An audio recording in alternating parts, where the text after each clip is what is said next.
Chapter 17. The sound of a piano fills the room as I set the table. I smooth out the tablecloth, place down matching ceramic plates, and light a candle. Cardboard boxes are stacked side by side at my feet. I lift one to the counter as I continue unpacking.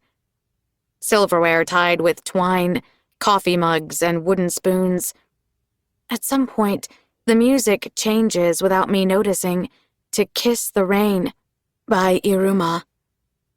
His song sounds like drops of water falling softly on clay rooftops in the spring.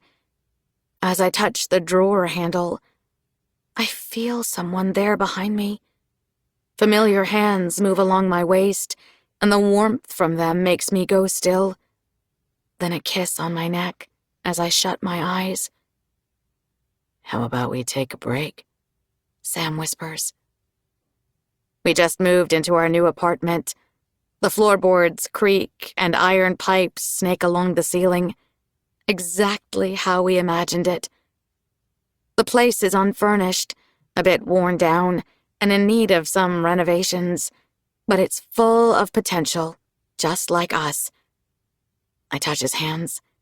"Sam, we've barely started, and there's so much left to do." Sam kisses me on the neck again. "There's nothing wrong with taking our time." The music continues to play. Outside the windows is nothing but clouds and clouds, like we're suspended in the sky. I turn around and take him in. Dark eyes a shade lighter than his hair, slender lips that curve gently into a smile. I can't help myself. I bring my hands up to touch his face so I can remember every detail. I take in the contrast of our skin, his golden cheeks against my pale fingers.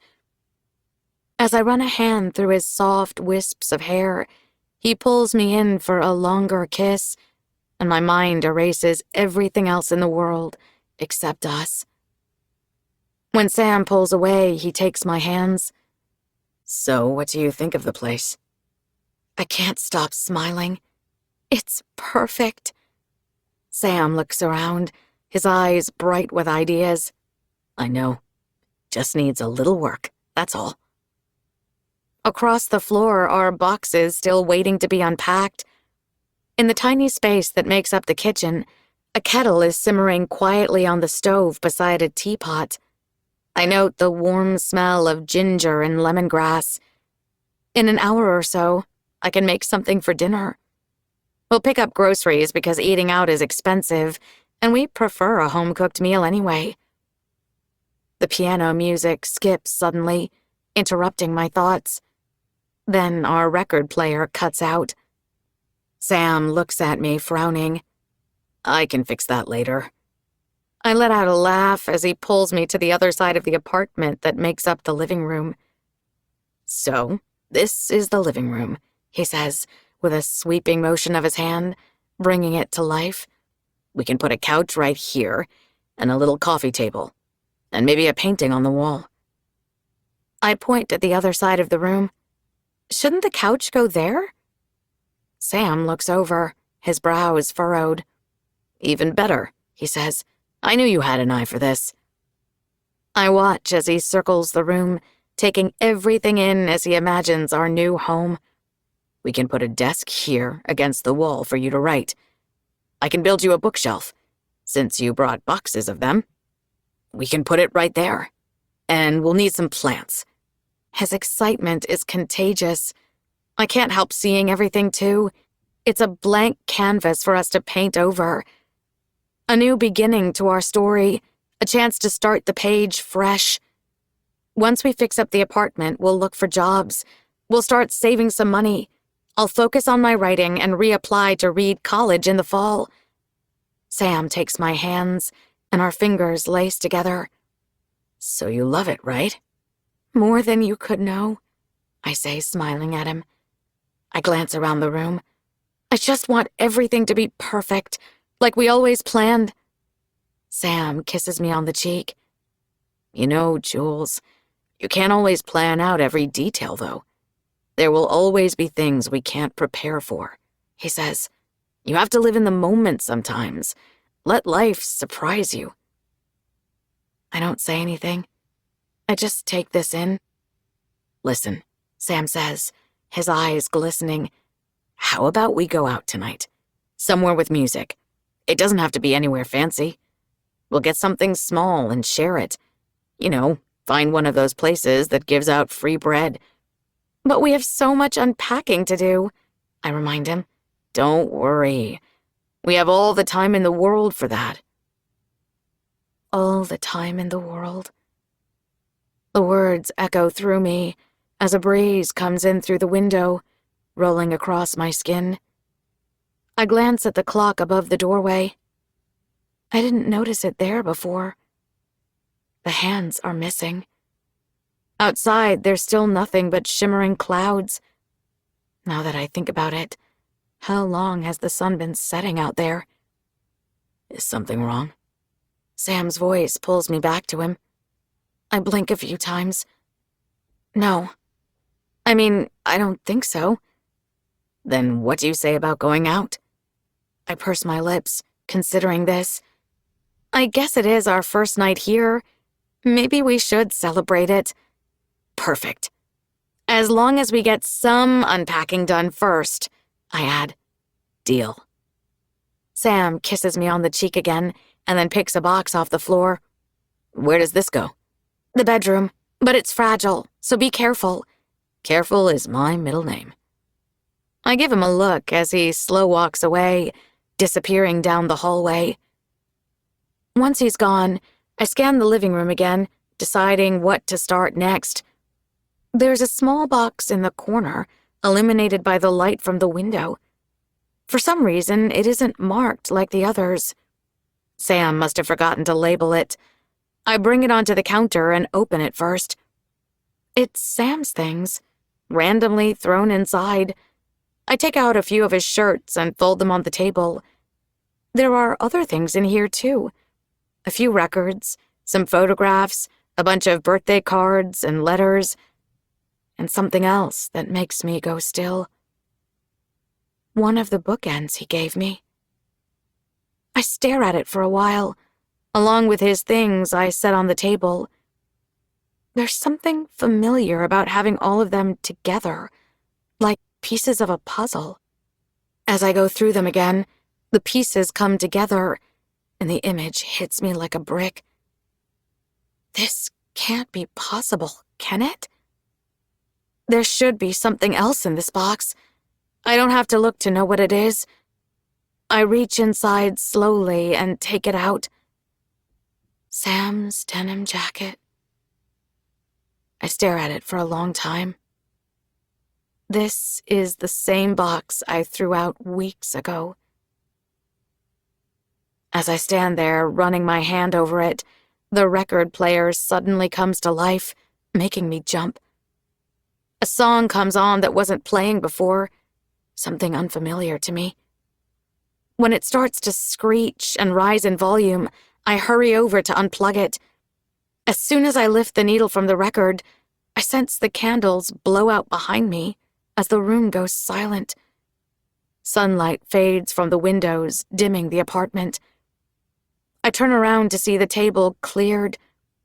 As I look around the room, the boxes have suddenly disappeared too, including the one with Sam's things. The apartment is empty. Where did everything go? Sam? I call his name a few times, but no answer. Is he still here? I head to the bedroom to look for him.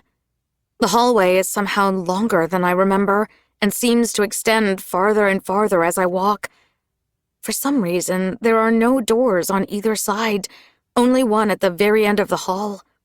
It's covered with stickers, just like the one Sam has on his bedroom door at home. I touch the knob, taking a deep breath before I turn it. A couple leaves roll into the hallway as I open it, followed by a familiar breeze. Tall grass bends beneath my shoes as I step outside and find myself standing in the middle of the fields. I breathe in the air, taking in the scent of barley. There's something different about this place. The sky is overcast, and I sense a strange vibration moving under me. A strong wind bends the tops of the grasses, nearly breaking them. There are no sounds of crickets, only a growing rumble coming from somewhere deep inside the earth. As more clouds roll in, I feel the first sprinkling of rain on my skin. In the distance, high above the line of mountains, lightning flashes. A storm is coming, and it appears I'll have to face it alone. Sam isn't here anymore. Maybe he never was. I used to live inside my daydreams. I spent hours planning the future in my head, imagining myself 10 years from now, finished with college, living in an apartment in the city, getting to write for a living. I imagined the details of the rest of my life, the appliances I would have in the kitchen, the titles of stories I would publish, the places I would travel, who would be there with me. But then you get rejections in the mail, lose that person who meant everything to you, and find yourself back at the beginning with nowhere to go. I try not to daydream anymore. It only tricks me with images of Sam, filling me with the possibility that we can still be together, that there's a future for us, until reality comes in like a storm to blow everything away. Sam is never coming back. But somehow I keep on waiting for him. I'm not sure how many calls we have left, but the number is winding down. I spent the morning looking through the log of phone calls I've been keeping, remembering our conversations, trying to make sense of things. Since I let him speak to Mika, I noticed each call is shorter than the one before, the static coming sooner. How many more calls left before I lose you? It's hard to worry about this when there are other questions we haven't answered yet. Why were we given this second chance? Just to say goodbye? It's as if we've been reconnected only to be torn apart again. Sam said that we should appreciate this for what it is, but I can't help thinking there has to be a reason we've been connected again. But there's only so much time left. Maybe I'll never get the answer. Every time I get off the phone with him, it feels like we're getting closer to the end. Even though I knew this was coming, it still tears me apart inside, like I'm losing him all over again. What am I going to do when he's gone? I wish the world would slow down for us. I wish I could put coins into a machine to buy us more time. I wish I could save these last calls for as long as I can, so we can stay connected. I wish there was something, anything I could do to keep him with me. Everything's going to be okay, Sam said in our previous call. We still have time together. I'm not going anywhere until we say goodbye. All right? But what if I'll never be ready? Don't say that, Julie. You have a whole life ahead of you. There's so much to look forward to. And you're destined to do great things. I know it. And what about you? I'll be okay too. You don't have to worry. His answers are always vague. I learned not to push him on telling me more. I know he has his reasons. Promise me one thing, I said before the call ended. What's that? That no matter what, this won't be the end of us, that we'll be connected again someday. A silence. Promise me, Sam, I asked again. I'm sorry, Jules, but I can't promise you that. As much as I want to. It was the answer I expected, but it still fills me with emptiness. So you're saying after our goodbye, it's really going to end, and I'll never be able to speak to you again? Don't think of it like that, Sam said. It's just a different beginning, especially for you. And you're gonna have a lot of them. And you? Where will you go after? To be honest, I don't really know. I'm sure I'll be fine, though. At the very least, I can promise you that. So don't worry, okay? And then the static comes, as if on cue. I think it's time to go soon. I squeezed the phone. Where are you now? I still can't say. I'm sorry. Can you at least tell me what you see? I asked. Sam took a moment to answer. Fields. Endless fields. Rain drizzles down the windshield as we drive up the interstate toward Seattle. As we cross Lacey V. Murrow Memorial Bridge, which floats over Lake Washington, the view of mountains fades behind us, replaced by concrete high-rises that cluster along ocean blue water. I wasn't planning on coming back here anytime soon. I was hoping to stay in bed all weekend, watching TV shows on my laptop. A trip out to the waterfront was Yuki's idea. She wanted to see it one more time before we graduate, and she has to fly back to Japan. When Yuki first asked if I would come with her, I said I couldn't. I've been keeping to myself more lately. Since the film festival 2 weeks ago, I haven't had much of a yearning for social interaction, but then Rachel caught the flu on Thursday, and I pictured Yuki taking the bus alone and getting lost downtown, and felt a pang of guilt. So I decided to go with her. When I told her yesterday at lunch, Oliver invited himself along, offering to drive. He even convinced Jay to ditch his weekly environmental club meeting and go with us. I keep my earbuds in as I stare out the car window. Maybe some time away from Ellensburg is what I needed after all. There isn't too much traffic this Saturday morning, so we arrive early to grab breakfast on the pier. Once the rain stops, the four of us take a stroll along the waterfront, pausing at the occasional souvenir stand, looking for our names on keychains. While the others head farther into the arcade stands of Pike Place Market, I take a break from the touristy attractions and find a bench away from the crowds to get some space alone. A merchant vessel cruises along the harbor, sending little waves against the rocks as I stare out at the water. It's a chilly afternoon on the pier in downtown Seattle. I breathe in the brisk salt air and let it out slowly. It's been a while since I smelled the ocean. It's strange to be back here after a long time away. I forgot how lonely the water can make you feel, just by looking at it. I wish Sam was here with us. The world feels quiet without him in it. It's been more than a week since we last spoke to each other. If only I could call him up for a moment, just to hear his voice. No, he's still there.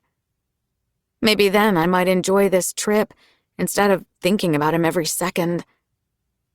I keep my phone in my lap, checking it from time to time. It reminds me we're still connected, even when we can't hear each other. I wonder if our signal works outside of Ellensburg. I wasn't sure if it was a good idea to drive up here and risk it, but since our calls have to be spaced further apart these days, I knew I wouldn't be able to call him this weekend anyway. It's only a few days, after all. I should at least try to have a good time and spend time with the others, but it's so much harder than I thought it would be. After a while, someone approaches the bench. Can I join you? I look up at Yuki. She's holding a compostable tray with 2 coffees. I move my jacket from the bench, making room for her. She sits beside me, sliding over the tray.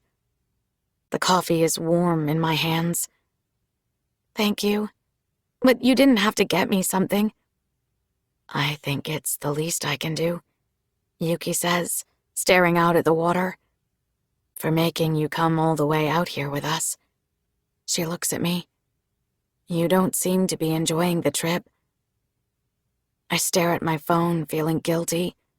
I'm sure she isn't the only one who noticed. "Sorry, I'm not in the best mood," I say. "But I'm glad I came out here with you guys. I just have a lot on my mind." "What are you thinking about?" I let out a breath. "The same things," I answer. We stare out at the water again. A few seagulls cry overhead. After some silence, Yuki asks, "Do you still have those nightmares?" I think about the crystal I still keep with me. It's tucked safely inside the pocket of my bag. I never leave the house without it. Actually, I don't anymore. I think what you gave me got rid of them. I'm glad it helped. I take a sip of coffee, letting it warm my throat. I can't tell Yuki what's really bothering me. How I keep imagining a future with Sam still in it. Though I know these calls won't last forever, I can't seem to let go of our connection, even though it's already breaking. I keep thinking about what Mika said to me the night of the festival, about holding on to Sam. This isn't good for you. And I don't know if it's good for him either. I replay the conversation in my head. What exactly did she mean by that? Am I hurting Sam by holding on for as long as I can? Am I keeping him from something? As much as I love him, I don't want to force him to stay longer, especially if he needs to move on, wherever that is. This is his choice, too. After all, it was him who picked up my call in the first place. After a while, I turned to Yuki. "Remember what you said about my dreams? The ones about Sam, I mean? How I should seek the opposite to find balance or something?" Yuki nods. "I remember." "I thought about it," I say, staring down at my phone again, holding it tight. "I think it's obvious what it means now. It means I have to stop thinking about him, that I have to let him go and move on with my life." I let out a deep breath. I wish it was easier for me. Yuki looks away, as if taking this in. After a moment, she says, "You know, I don't think you could let Sam go, even if you really wanted to." "What do you mean?" "I guess what I mean is, Sam is still very much a part of your life, isn't he?" she says. "He might be physically gone, but you will always carry a piece of him with you. I know your time with Sam was much shorter than you wanted it to be. But that time together isn't something you can give back. Letting go isn't about forgetting. It's balancing moving forward with life and looking back from time to time, remembering the people in it." I stare out at the water again, thinking, if only she understood how different it is for me. I'm the only one who will have to lose him twice. Yuki touches my hand. "I know this is still hard for you, but I'm glad you decided to come today. I'm glad we're spending time together again." I smile. "I'm glad too." Someone whistles to our left, and we both look up from the bench. Jay and Oliver are standing against the rail of the boardwalk, holding churros. The two of them have been inseparable lately. I sense some sparks between them. Oliver waves at us. "We got churros!" "Come back up!" Jay shouts over. "There are sea lions!" Yuki and I exchange smirks. "You know, I really like those two together," Yuki says. "I really do too." As the sky finally clears, we spend the rest of the day on the waterfront. After lunch and some candle shopping, we head to the aquarium to look for otters, because they're Oliver's favorite animal. Jay suggests we buy matching hats to commemorate the trip, and we wear them during our stroll through the sculpture park. Since it's too late to ride the ferry, we head over to Pier 57 and take a ride on the Ferris wheel. When I look out at our view from 200 feet in the air, I think of Sam, and the memory of us at the fair fills me with warmth. As the others head back home that night, I decide to stay in Seattle to spend the rest of the weekend with my dad. He's been asking me for weeks to come visit him. The second he steps out of his car to pick me up, my eyes start watering. I forgot how much I missed him. He's always known how to make things better without needing to ask what's wrong. He even called my mom, asking if I could skip school so we could spend another day together. We do all my favorite things, have pancakes at the diner in Portage Bay where we used to live, drink pour-over coffee in Pioneer Square, and visit my favorite bookstores on 10th Avenue. Being away from Ellensburg was exactly what I needed after all. I still think about Sam from time to time, but the memories are fond, letting me breathe easier. Even though he isn't here, I still see him everywhere. And for the first time, the thought of this brings me comfort.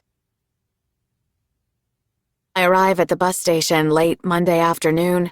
My mom is still teaching a class at the university, so I have to wait a few hours before she can pick me up.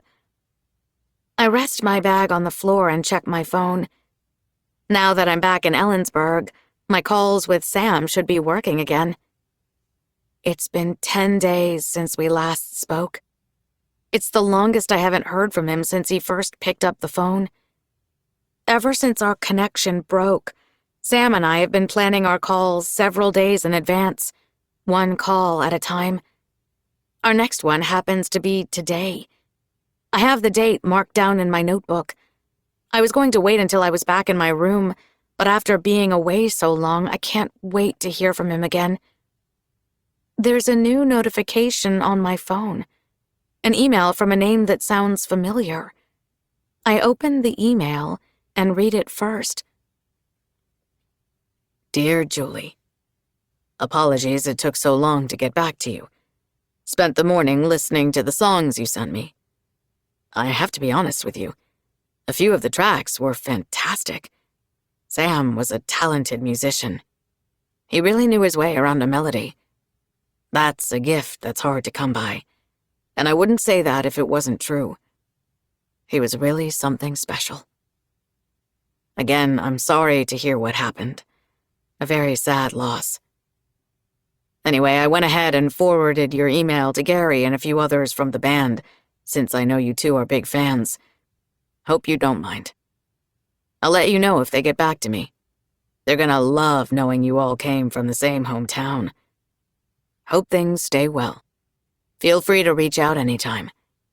Take care, Marcus. I barely contain a gasp as I read the email over again. Marcus Graham, the manager of the Screaming Trees, the man I met at Tristan's screening. I never really expected a response when I wrote to him after the festival. I can't believe he remembers me. And more importantly, he loved Sam's music. He said he was talented.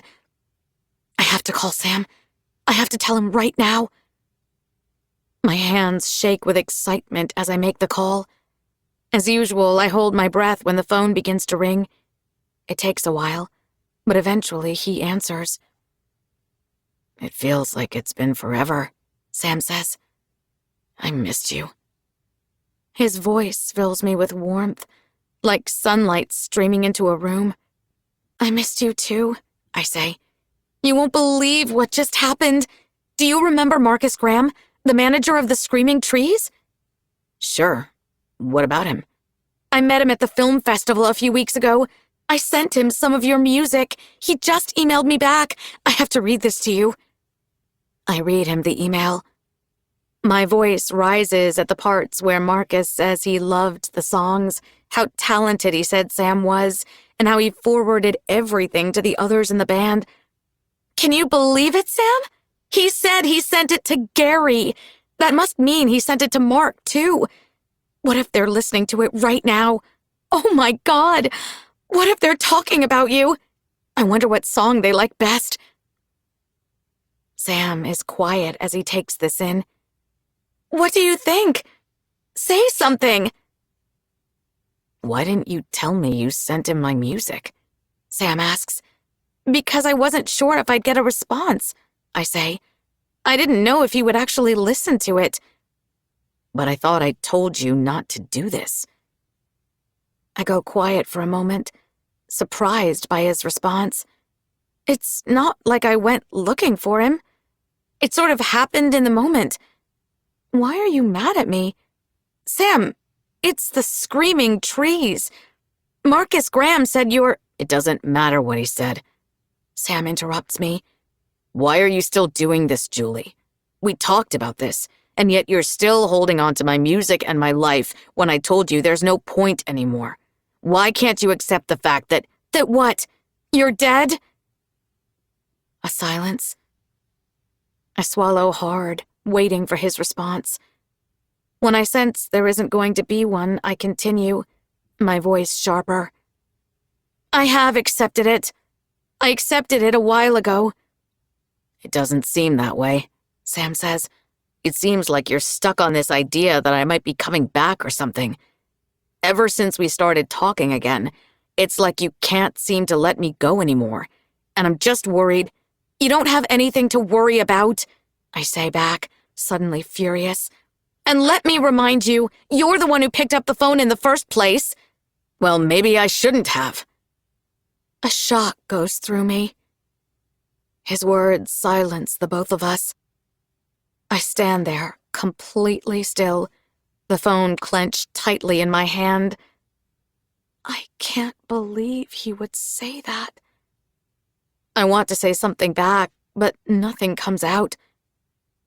I'm sorry. I don't mean that. Please don't. Sam starts. I hang up the phone before he can finish, because I don't care to hear an apology. I stare down at the pavement, barely processing what just happened between us. Tears form behind my eyes, but I refuse to cry. Not right now. I want to go home. I don't want to wait at the bus station anymore. I grab my bag from the floor, but before I head off, the phone vibrates in my hand, and then it starts ringing, even though I have it on silent. The last time this happened, it was Sam calling, but we agreed he shouldn't call again, because if I don't pick up, it would end the connection. I check the screen. The number is unknown, just like last time, so I answer it. What do you want? I ask. There's a brief silence before Sam answers. As soon as he does, I notice the pain in his voice. I'm sorry, he says, but I think I need your help. Sam, what's wrong? He lets out a breath. I don't know how to explain it, he says, but it has something to do with my family. I have this bad feeling in my chest. I've never felt it before. Have you heard from them lately? An ache of guilt in my chest returns, because I haven't spoken to them since Sam died. I'm ashamed to answer this question. No, I haven't in a while. I'm sorry. A silence between us. Do you think you can do something for me? Sam asks. Of course, anything. Check up on my family for me, if you can. Maybe ask Mika if she knows something. Do you think something's wrong? I don't know. I really hope not. Let me do it right now. Once we hang up the phone, I text Mika right away, asking her if something's happened. She responds almost immediately. It's James. He never went to school. We think he ran away. Everyone's out looking for him. I'll let you know if we find him. I call Sam back and tell him this. Do they have any clue about where he is? Sam asks.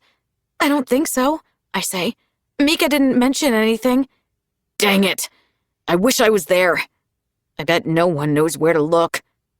Where do you think he might be? I can help search for him, I say. It could be a dozen places. We'll check every single one. Let me think. His voice is strained. It's gonna be okay, Sam. We're gonna find him. I write down locations Sam recalls on a piece of paper and text Mika again. She takes her dad's car to come pick me up, and we go searching for James. Mika and I divide the list of places in half based on their proximity to each other.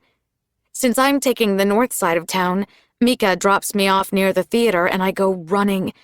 I check the comic store, the drive-in, the donut shop, and everything in between.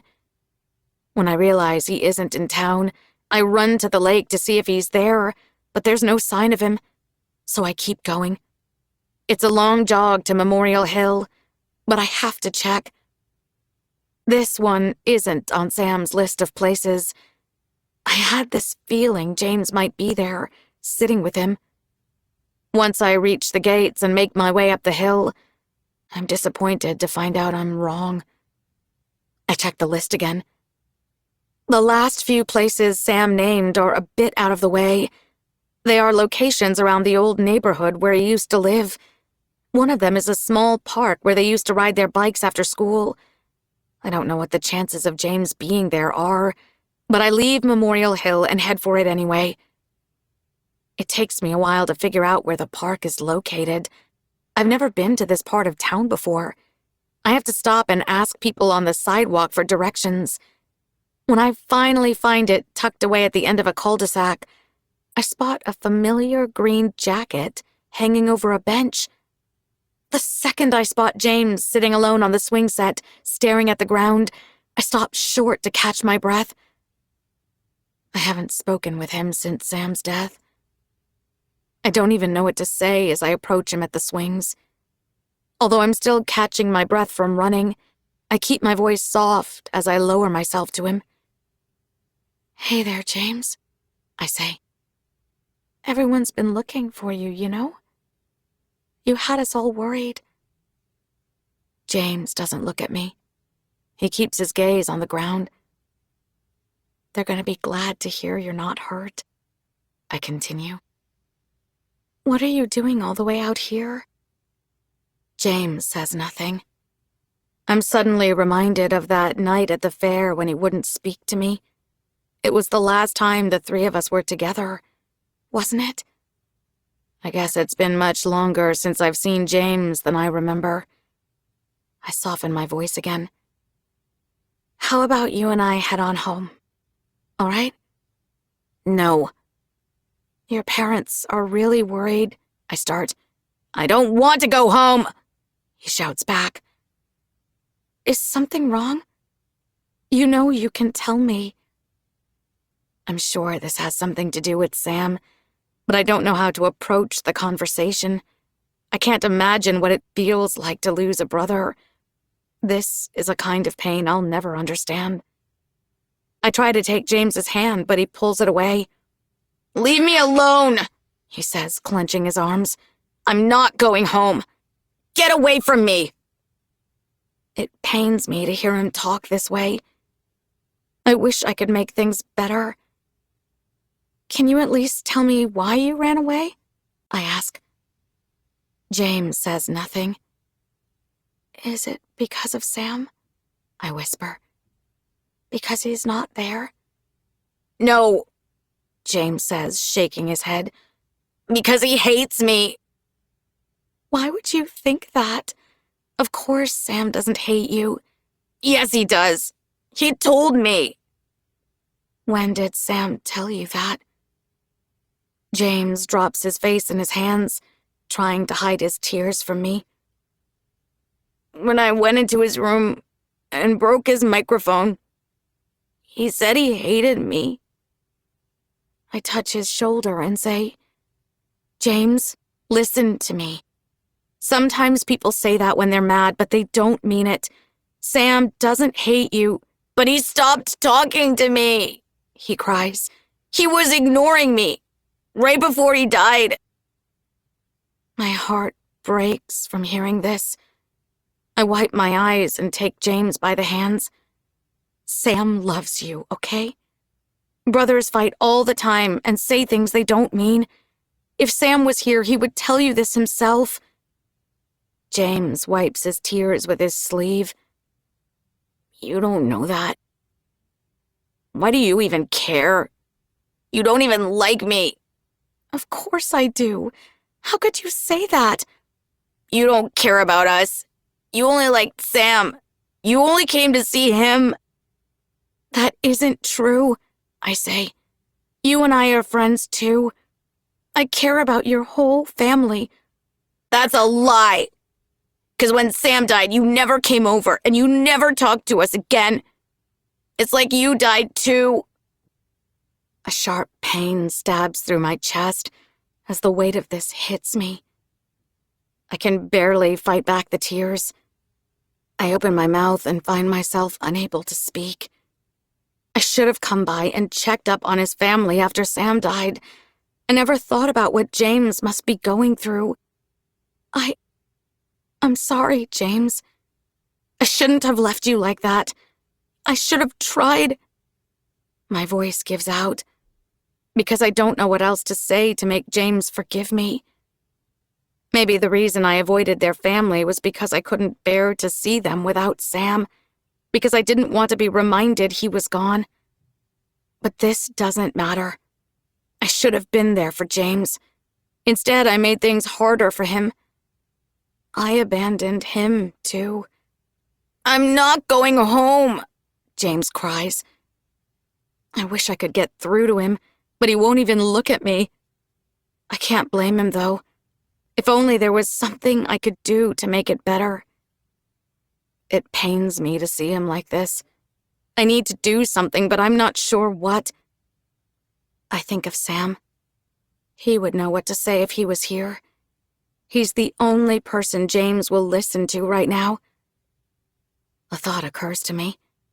Our connection is weakening, but I need to do something. I can't let James spend the rest of his life thinking Sam hated him. As I step away from the swing set for a moment, I pull out my phone and call Sam again. He picks up after the first ring. Did you find him? Is he okay? I'm with him now. Don't worry. Sam's voice floods with relief. Where was he? At the park. Just like you said. I'm so glad he's safe. Why did he run away? It's a bit complicated, I say. But he thinks you hate him. Me? Why would he think that? James told me you said it to him before you died, I tell him.